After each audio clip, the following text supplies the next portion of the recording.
Hello everyone and welcome to my channel. My name is Betsy and in this first video on my channel I am going to talk about the books I read in May. I read 4 books, which is pretty good for me, and yeah, I'm going to talk about every single book and give a little summary of the book and my opinion about it. And I always film right after finishing a book so I don't forget about the details of it. So that is why I'm wearing different kind of outfits every single clip. But yeah, let's begin the video. The first book I read in May was The Do-Over by Lynn Painter, and this is kind of a Groundhog Day kind of book.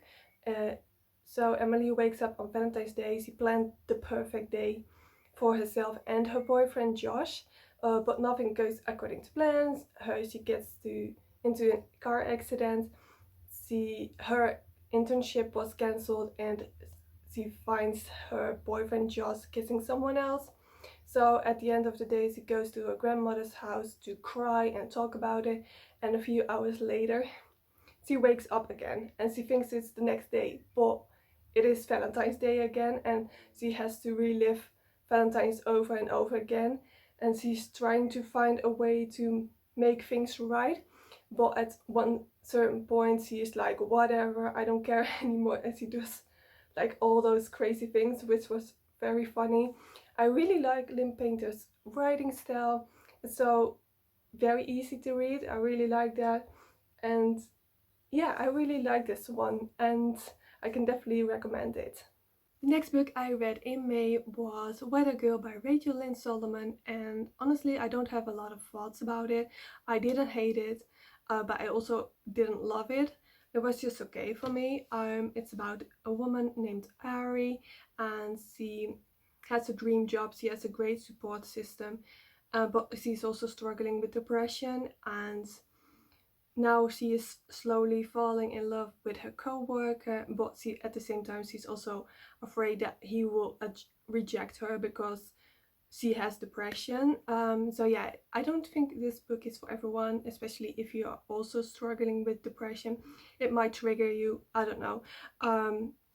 But yes, overall it was a good book, but it wasn't my favorite. The next book I read in May was 'Tis the Season for Revenge by Morgan Elizabeth. So this book is supposed to be a holiday romance, but I read this book while it was 27 degrees outside, and yeah, I didn't really get those holiday vibes at all, but that's okay. This book is inspired by the movie Legally Blonde, which I love because I am obsessed with that movie. It's one of my favorites. So Abby, the main character of this story,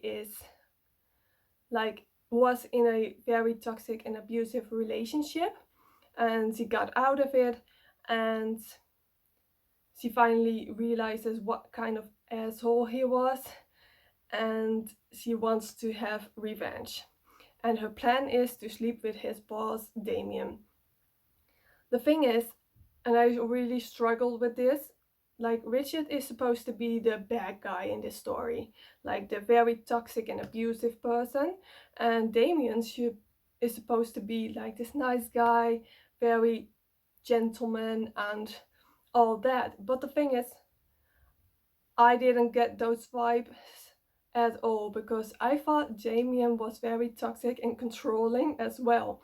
I mean, some of the words he was using was just, they were not okay, but apparently Abby was okay with it. I don't get it at all. So at first I really liked the story and the plot, but as soon I realized that Damien was also very abusive and controlling, I started to like this book less and less, which is kind of sad because I was so excited to read this book. But the next book I read in May was The Stand-In by Lily Chu. So this book is about Gracie and Fang Li.